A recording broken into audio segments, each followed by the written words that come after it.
बुलढाणा जिल्ह्यातील चिखली तालुक्यात शेलोडी येथे घराचे जुने माळवत पाडताना दुर्घटना घडली।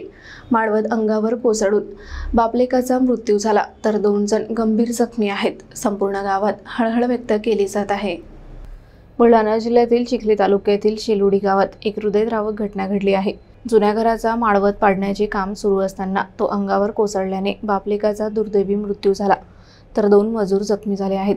शेलोडी येथे दामोदर घाडगे यांनी आपल्या जुन्या घराचे माळवत पाडून नवीन घर बांधण्याचा निर्णय घेतला। यासाठी त्यांनी गावातीलच शालिग्राम वाळुस्कर यांच्यावर हे काम सोपवले। आज सकाळी शालिग्राम वाळुस्कर, त्यांचा मुलगा योगेश वाळुस्कर, राम घाडगे आणि सुनील नेमाने हे 4 जण माळवत पाडण्याचे काम करत होते। यावेळी अचानक जुने आणि जीर्ण झालेले लाकडी माळवत कोसळले।